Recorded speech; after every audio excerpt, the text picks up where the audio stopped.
ভাইরে, আপনারা কি জানেন বাংলাদেশের সর্বপ্রথম আইফোন 16 ইউজারকে? বাংলাদেশের সর্বপ্রথম আইফোন 16 ব্যবহারকারী হলো অ্যান্টার্কটিকা মহাদেশের নাম্বার 1 ব্র্যান্ড প্রমোটার বারিশা হক, যাকে বাংলাদেশের মানুষ অনেকেই ভালোবেসে ঢালিউড কুইন বলে ডাকে। এখন অনেকেই আমাকে বলতে পারেন, মানুষের মতো দেখতে এই জলজ্যান্ত কার্টুনটা আবার কে? দেখেন ভাই, প্রথমত উনি কার্টুন না, ফেস সার্জারি করেছে বলে উনাকে কার্টুন মনে করবেন এটা উচিত না। আর দ্বিতীয়ত, সত্যি কথা বলতে আপনাদের মতো আমি ওনাকে চিনতাম না। তারপর ওনাকে নিয়ে যখন একটু ঘাটাঘাটি করলাম তখন বুঝতে পারলাম উনি সাধারণ কেউ না, ওনার মতো মানুষ শত বছরে একবার পৃথিবীতে আসে। আপনারা জানলে অবাক হবেন, বারিশা হক আইফোন 16 ব্যবহারের পর থেকে বিশ্ববাজারে আইফোন 16 বিক্রি 70% বেড়ে গেছে। এতটা বেড়ে যাওয়ার জন্য অ্যাপল কোম্পানি বারিশা হককে তাদের ব্র্যান্ড অ্যাম্বাসেডর বানিয়ে দিয়েছে। শুধু তাই না, অ্যাপল এটাও ঘোষণা দিয়েছে যে এখন থেকে অ্যাপলের কোনো গ্যাজেট বাজারে লঞ্চ হবার আগে বারিশা হকের কাছে পাঠাবে। বারিশা হক সেটা কয়েকদিন ব্যবহার করে ওনার অভিজ্ঞতা অ্যাপলকে জানাবেন। ওনার অভিজ্ঞতা অনুযায়ী অ্যাপল তাদের গ্যাজেটের নানান দিক পরিবর্তন করবেন। চিন্তা করে দেখেন ভাই, যেখানে অ্যাপলের মতো প্রতিষ্ঠান বারিশা হককে মাথায় তুলে রাখে, সেখানে আপনি মিয়া বারিশা হককে উঠতে বসতে গালি দেন। ভারতীয় উপমহাদেশের মধ্যে একমাত্র বারিশা হকের কাছে Bugatti La Voiture Noire, Rolls Royce Sweptail, Mercedes Benz, Maybach Exelero, Lamborghini Veneno, W Motors Lykan Hypersport গাড়িগুলো আছে। আপনারা কি ভাবছেন এই গাড়িগুলো বারিশা হক নিজের টাকায় কিনেছে?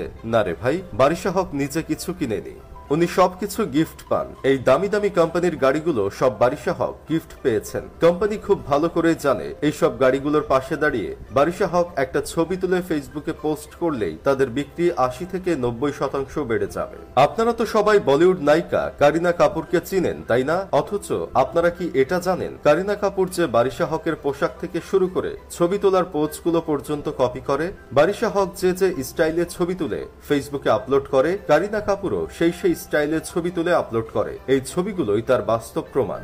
জানি এখন অনেকেই বলবেন, কই গুলশান আর কই গুলিস্তান, ছবিগুলো কারিনা না, বারিশা হক কপি করেছে। দেখেন ভাই, বারিশা হক এমন একজন মানুষ যিনি কাউকে কপি করেন না, বরং হলিউড বলিউডের সেলিব্রিটিরা উনাকে কপি করে। একটা ভিডিওতে দেখেছিলাম বারিশা হক নিজেই বলেছেন উনি ফেস সার্জারি করিয়েছেন। হলিউড বলিউডের সেলিব্রিটিরা যে সার্জারিটা করে উনিও সেটাই করেছেন। বুঝলাম না, সার্জারি করিয়ে উনার লাভটা কি হয়েছে? যেই লাউ সেই তো কদু। আসলে কাককে যতই ওয়াশিং মেশিনে চুবানো হোক না কেন, কাক কোনোদিন বক হইবে না। দুঃখিত, মাঝে মধ্যে দাঁতের ফাঁক দিয়ে সত্যি কথা বের হয়ে যায় আর কি। যা বলছিলাম, সার্জারির পর বারিশা হকের সৌন্দর্য দেখে মুগ্ধ হয়ে Angelina Jolie, Jennifer Lawrence, Kim Kardashian তাদের ফেস সার্জারি করিয়েছে। চিন্তা করেন ভাই অবস্থাটা, যেখানে হলিউডের নামকরা অভিনেত্রীরা বারিশা হককে ফলো করে, সেখানে শাকিব খানের নতুন ছবি বরবাদের জন্য পরিচালক নায়িকা খুঁজে পাচ্ছে না। পরিচালক কি বারিশা হককে একবারও চোখে দেখে না?